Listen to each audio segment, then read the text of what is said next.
नीलाम्बुजश्यामलकोमलाङ्गं सीतासमारोपितवामभागं पाणौ महासायकचारुचापं नमामि रामं रघुवंशनाथम्।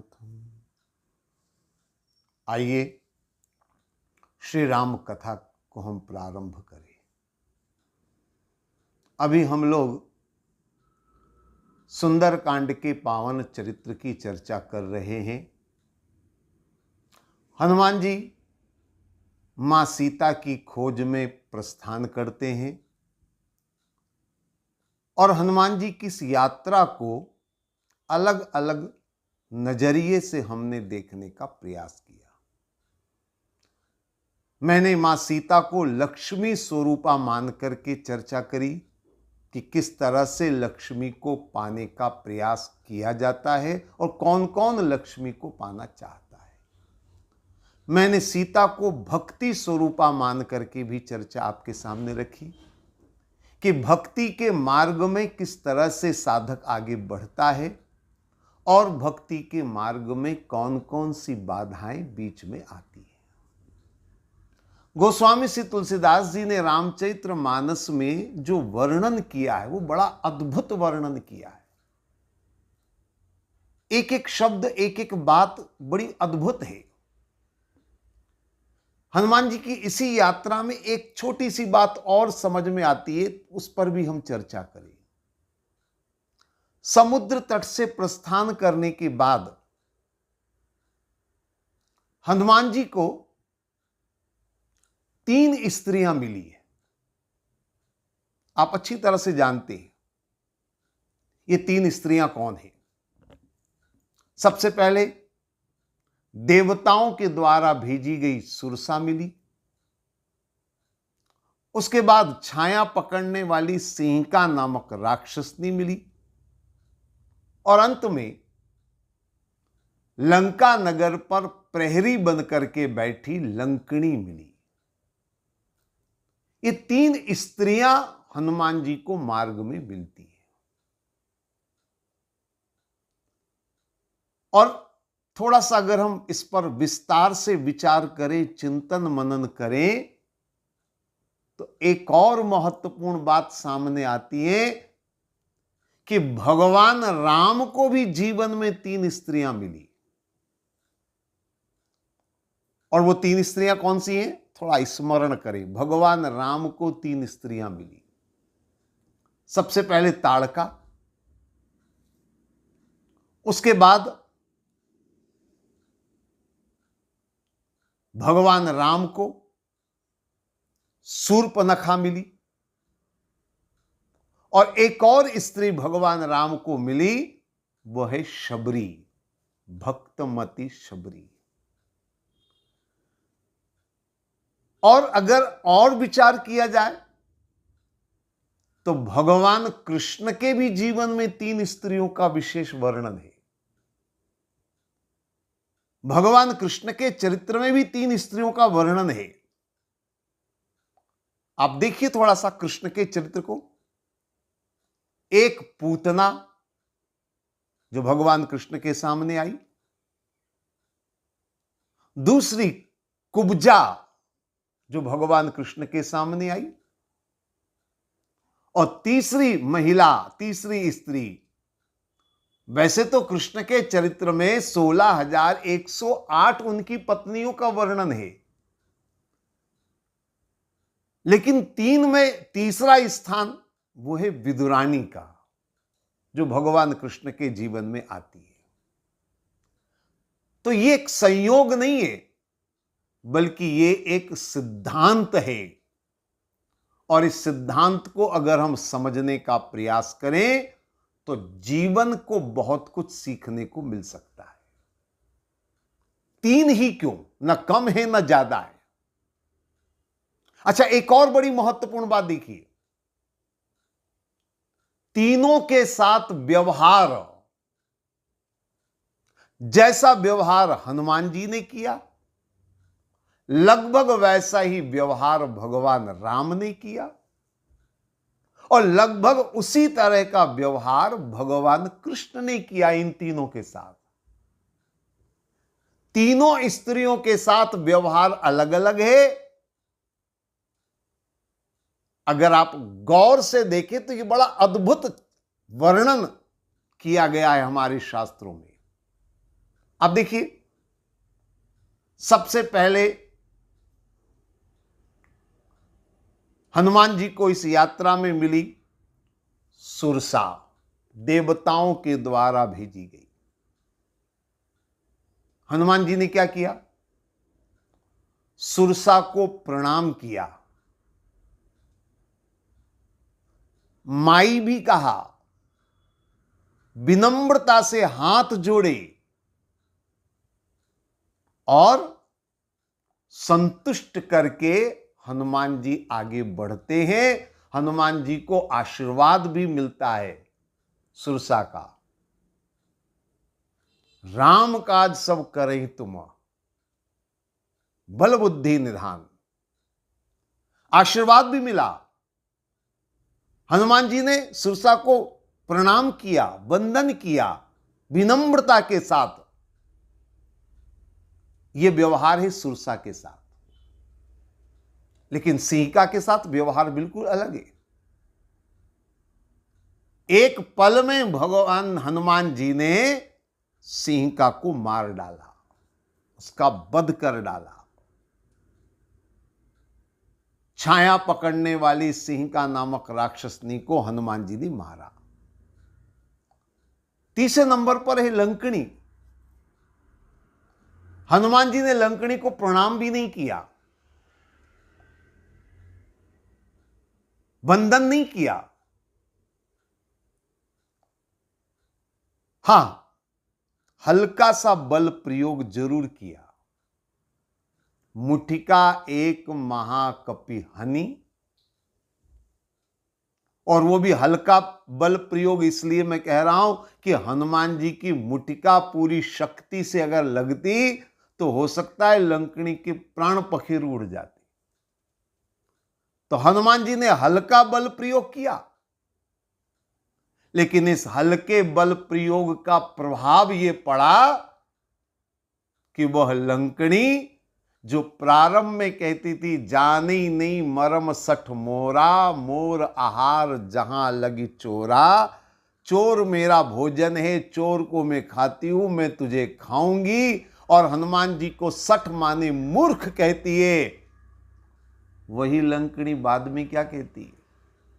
तात मोर अति पुण्य बहुता, देखो नयन राम कर दूता। तो लंकनी की विचारधारा बदल गई, लंकनी की सोच बदल गई। तो तीन के साथ अलग अलग व्यवहार हनुमान जी ने किया। सुरसा को प्रणाम भी किया, वंदन भी किया, आशीर्वाद भी लिया। सिंहिका को तुरंत मार डाला और लंकनी को सुधार दिया। यूं हम कह सकते हैं लंकनी को सुधार दिया, बल प्रयोग के द्वारा सुधार दिया। अगर आप देखें, ठीक ऐसा ही व्यवहार भगवान राम ने किया। तीनों के साथ अलग अलग व्यवहार किया। भगवान राम के सामने सबसे पहले ताड़का आई, भगवान ने उसे तुरंत मार डाला, वध कर दिया। वही स्थिति है जो हनुमान जी ने सिंहिका के साथ करी, वही भगवान राम ने ताड़का के साथ किया, मार डाला। शूर्पणखा आई, शूर्पणखा को भगवान ने दंड कर दिया, नाक कान कटवाए लक्ष्मण जी के हाथों से, यानी दंडित किया। और दंडित करने के बाद परिणाम यह निकला कि वह जो शूर्पणखा वासनामय हो चुकी थी, उसके अंदर ज्ञान उत्पन्न हो गया। उसकी विचारधारा बदल गई, उसकी सोच बदल गई, उसके अंदर ज्ञान का उदय हो गया। जैसे हनुमान जी ने लंकनी को प्रहार करके उसके अंदर ज्ञान उत्पन्न किया, भगवान राम ने भी शूर्पणखा को दंडित करके उसके अंदर ज्ञान उत्पन्न करवाया। अब देखिए, बराबर आपको एक जैसा व्यवहार नजर आएगा। भगवान राम ने शूर्पणखा को दंडित किया और वो शूर्पणखा ज्ञानवान हो गई। कितनी ज्ञान की बात करने लगी। संगते जति कुमंत्रते राजा, मानते ज्ञान पानते लाजा। ये नीति की बातें कर रही है वो। और रावण जैसे महापंडित को भी उपदेश देती है, ज्ञान की बातें करती है। ये परिवर्तन कर दिया भगवान ने उसके विचारों के अंदर, उसकी सोच में, और उसके अंदर ज्ञान उत्पन्न हो गया। राजनीति बिनु धन बिनु धर्मा, हरई समर्पे बिनु सत्कर्मा। ये बातें कौन कर रही है? वो शूर्पणखा जो वासनामय हो चुकी थी। इसी तरह से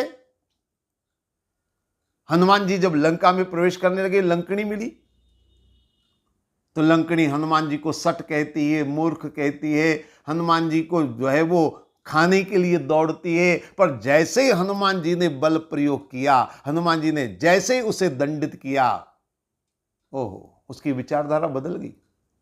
उसके अंदर ज्ञान उत्पन्न हो गया। और ज्ञान भी कैसा ज्ञान? अद्भुत ज्ञान। शायद ऐसा ज्ञान बड़े बड़े पंडित और विद्वान भी शायद अपनी कथा में व्यक्त नहीं कर पाते, जितना ज्ञान लंकनी दे रही है। सत्संग की महिमा, ऐसी अद्भुत व्याख्या जो लंकनी ने करी है, वो अपने आप में अद्भुत है, अभूतपूर्व है।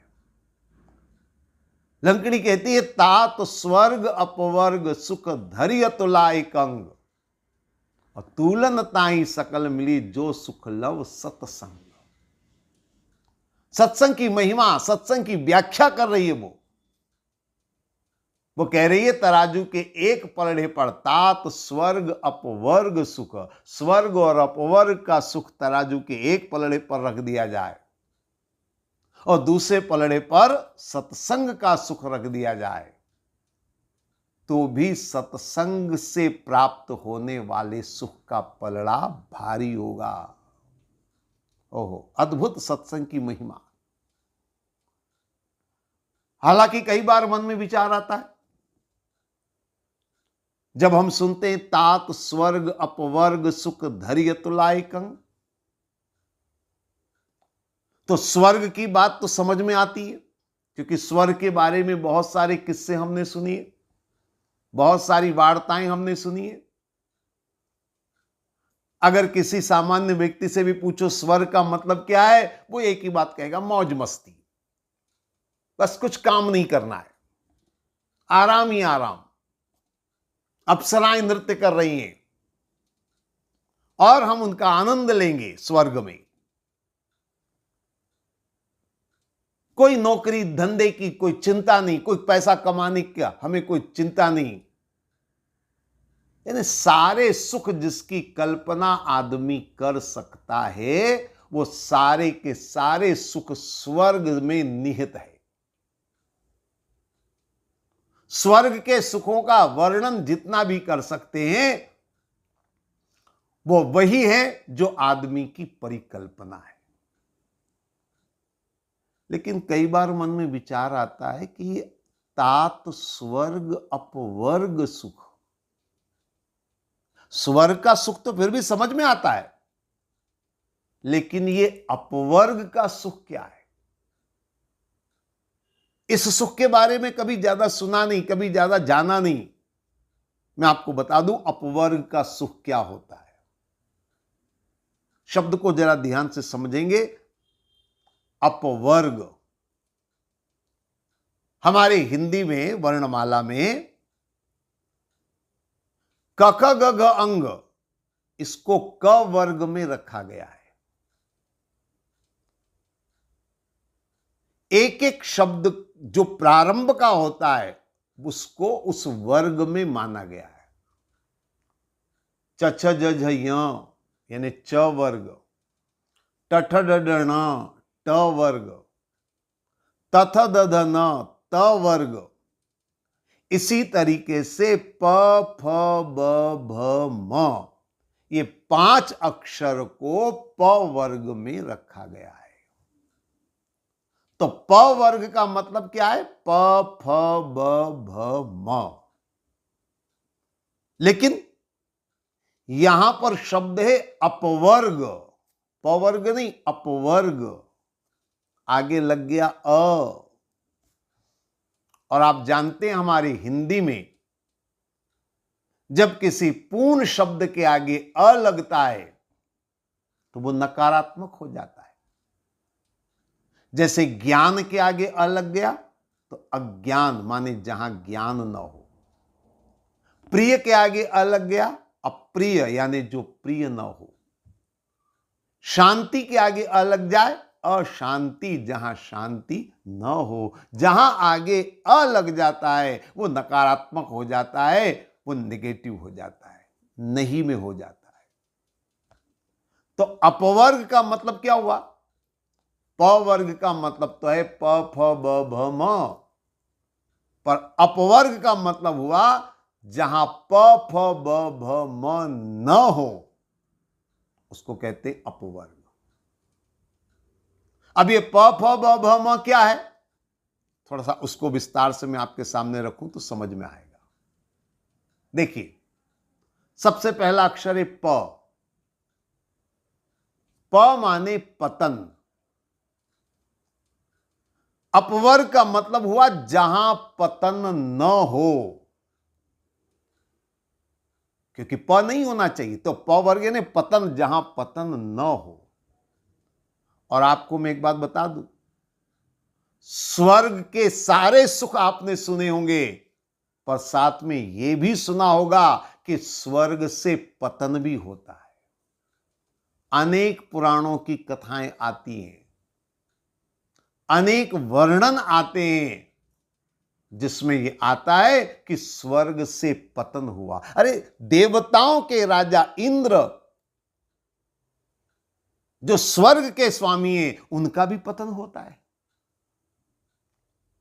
तो स्वर्ग में तो पतन है, लेकिन अपवर्ग का सुख वो है जहां कभी आदमी का पतन न हो, उसको कहते हैं अपवर्ग का सुख। ये पहला अक्षर मैंने आपको बताया, प माने पतन यानी जहां पतन न हो।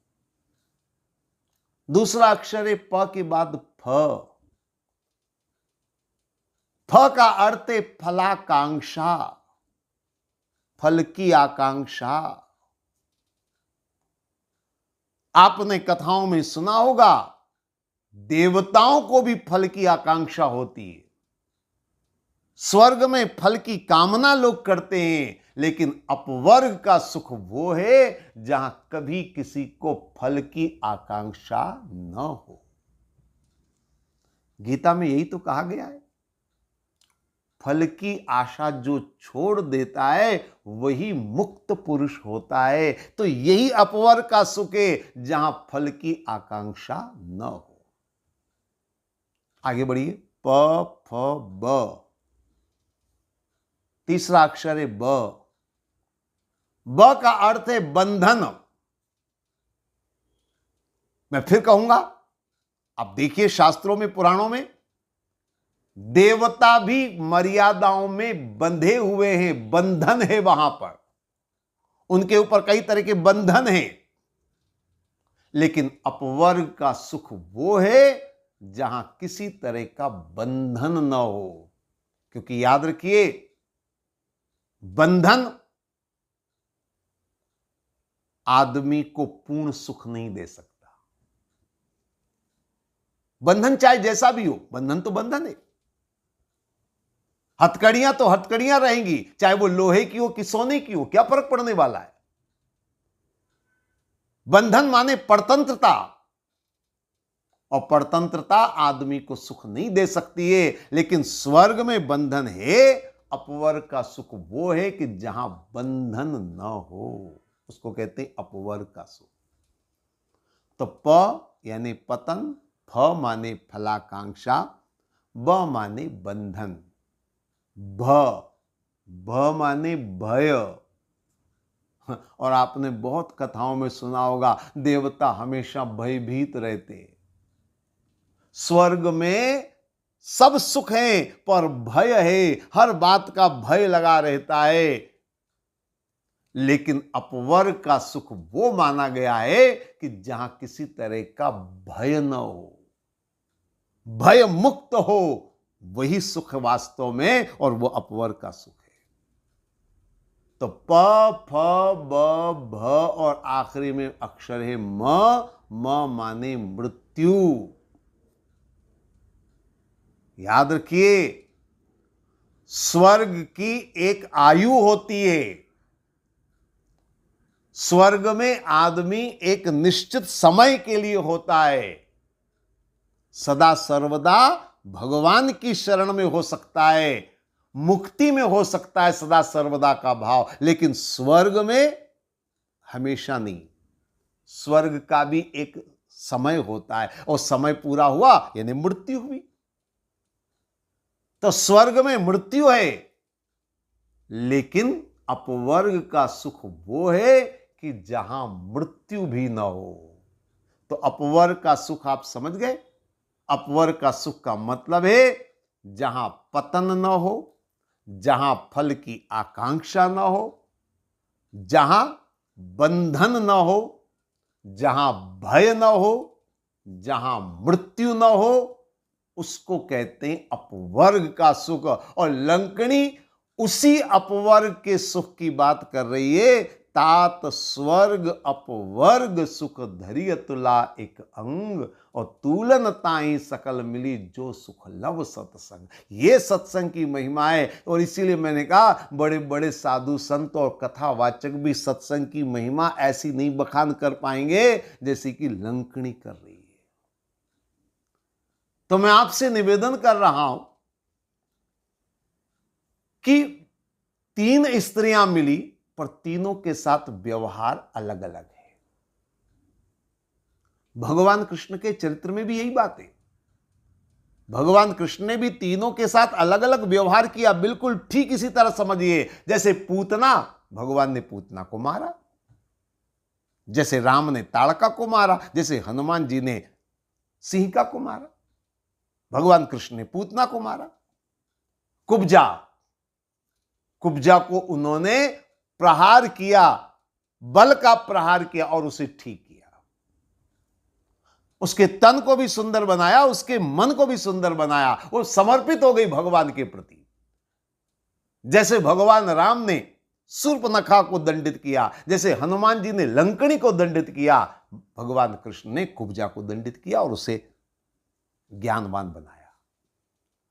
और जिस तरह से हनुमान जी ने सुरसा को प्रणाम करके स्नेह के साथ उसके साथ वार्तालाप करके, जिस तरह से भगवान राम ने शबरी के घर जाकर के उसे परम सुख प्रदान किया, भगवान ने शबरी की भावनाओं को स्वीकार किया, इसी तरह भगवान कृष्ण ने विदुरानी के यहां जाकर के उनका प्रेम भाव स्वीकार किया, उनके प्रेम को स्वीकार किया, उनके भाव को स्वीकार किया, उनकी भक्ति को स्वीकार किया। तो ये तीनों जगह व्यवहार एक जैसा है। राम की कथा, कृष्ण की कथा, हनुमान जी की कथा, किसी भी कथा को उठा करके देखिए। और मैं ये इसलिए वर्णन कर रहा हूं क्योंकि ये 3 स्त्रियां हमारे भी जीवन में आती है। हम सबके जीवन में ये तीनों स्त्रियां आती हैं। हां, हम व्यवहार किस तरह से कर पाते हैं ये अलग बात है। जिस तरह भगवान राम ने व्यवहार किया, जिस तरह से भगवान कृष्ण ने व्यवहार किया, या जिस तरह से हनुमान जी ने व्यवहार किया, अगर इस तरह से हम इन तीनों के साथ व्यवहार करेंगे, हमारा भी जीवन कल्याण हो जाएगा, हमारा भी जीवन पावन पवित्र हो जाएगा। और यही हमारे धर्मशास्त्र में सिखाते हैं कि हमें व्यवहार कैसा करना है। अब ये 3 कौन है, जरा ध्यान से समझने का प्रयास करें।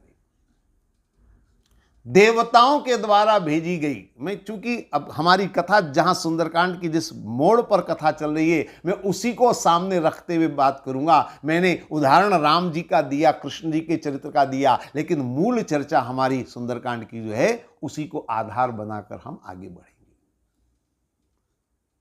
सबसे पहले हनुमान जी के सामने आई सुरसा, देवताओं के द्वारा भेजी गई सुरसा। हम इसको कह सकते हैं यह है सतोगुणी माया। सिंह का, छाया पकड़ने वाली सिंह का, यह है तमोगुणी माया।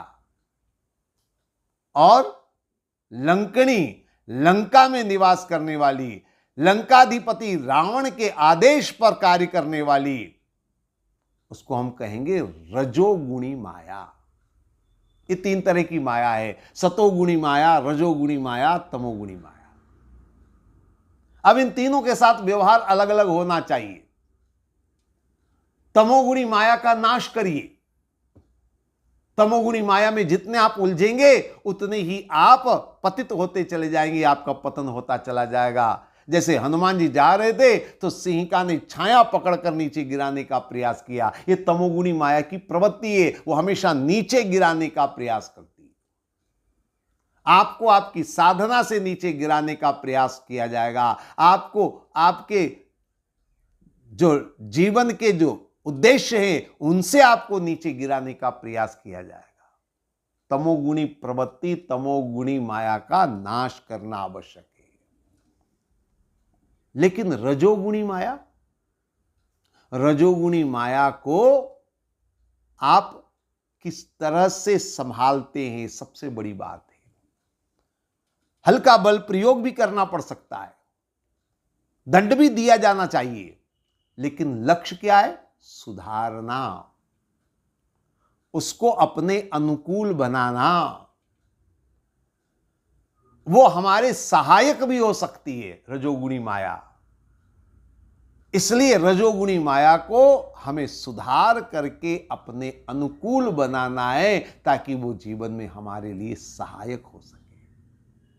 और सतोगुणी माया, सतोगुणी माया को स्वीकार करना है, अंगीकार करना है, उसका आदर करना है, सम्मान करना है, तभी हमारा जीवन पावन होगा, तभी हमारा जीवन पवित्र होगा, कल्याणमय, आनंदमय होगा। इसको हम थोड़ा सा ऐसे भी समझ सकते हैं। सुरसा देवताओं के द्वारा भेजी गई, यानी आकाश मार्ग से आने वाली, आकाश, छाया पकड़ने वाली सिंह का जो पानी के अंदर रहती है, जमीन के नीचे पानी के अंदर रहती है, उसको हम कह सकते हैं पाताल की। और लंकनी, भूतल पर रहने वाली, ये हो गई पृथ्वी। यानी आकाश, पाताल और पृथ्वी, ये तीनों प्रवृत्तियां, ये तीनों चीजें सामने हैं, आकाश, पाताल और पृथ्वी। या इसको हम थोड़ा और अलग ढंग से समझना चाहें तो ऐसा भी कह सकते हैं कि समुद्र में रहने वाली सिंह का जलचर, देवताओं से भेजी गई सुरसा नभचर, और लंकनी थलचर, तीन ही तरह के प्राणी होते, जलचर, थलचर और नभचर। ये तीन ही तरह के प्राणी होते और ये तीन ही प्रकार की स्त्रियां सामने आती हैं। इसको हम सतोगुण, रजोगुण, तमोगुण, क्योंकि हर आदमी के जीवन में सतोगुण, रजोगुण, तमोगुण व्याप्त है। बिना सतोगुण, रजोगुण, तमोगुण के किसी का जीवन हो नहीं सकता। चाहे वो सामान्य से सामान्य व्यक्ति हो, चाहे कोई महापुरुष भी क्यों न हो, चाहे कोई कितना भी बड़ा साधक सिद्ध भी क्यों न हो, सतोगुण, रजोगुण, तमोगुण का प्रभाव सबके जीवन में होता है। और हमें इस चरित्र के द्वारा यह दिखाया गया है, हमें इस चरित्र के द्वारा यह प्रेरणा मिलती है कि हम सतोगुण, रजोगुण, तमोगुण पर किस तरह से विजय प्राप्त करें और जो सतोगुण रजोगुण तमोगुण पर विजय प्राप्त कर लेगा, जो जलचर थलचर नभचर की माया पर विजय प्राप्त कर लेगा, जो आकाश पाताल और पृथ्वी इन तीनों पर विजय प्राप्त कर लेगा, वही सही अर्थों में सीता रूपी भक्ति को पाने का अधिकारी बन पाएगा। जीवन में अगर सीता रूपी भक्ति को पाना है तो हमें सतोगुण रजोगुण तमोगुण पर नियंत्रण पाना होगा। और वो नियंत्रण हनुमान जी अपने चरित्र के द्वारा बता रहे हैं। मैंने भगवान राम और कृष्ण का भी उदाहरण आपके सामने रखा है। तो ये सारे हमें चरित्र सिखाते हैं कि हम जीवन को कैसे जीने का प्रयास करें, किन परिस्थितियों में हमें कैसा आचरण करना है, सतोगुणी प्रवृत्तियों के साथ हम कैसा व्यवहार करें, तमोगुणी प्रवृत्तियों के साथ हम कैसा व्यवहार करें, रजोगुणी प्रवृत्ति के साथ हम कैसा व्यवहार करें, रजोगुणी प्रवृत्ति को बाधक से सहायक बनाने का प्रयास करें। सतोगुणी सहायक होती है, तमोगुणी प्रवृत्ति किसी भी सूरत पर सहायक नहीं होती है। इसलिए तमोगुण से हमेशा दूर रहने का प्रयास करें। यहां एक बात मैं और स्पष्ट कर दूं, जैसे कथा में मैं बार बार वर्णन कर रहा हूं, हनुमान जी ने सिंहिका नामक राक्षसनी को वध करके मार डाला, भगवान राम ने ताड़का को मार डाला, भगवान कृष्ण ने पूतना को वध किया। तो इन सब को सुनकर के आप इस सोच को कहीं इस रूप में न लें कि जो तामसी तमोगुणी हैं हम उनका भी वध कर दें। मैं वध करने की बात नहीं कर रहा हूं। वध करने का मतलब यहां पर इतना है कि हम उसे अपने जीवन से निकालकर बाहर कर दें।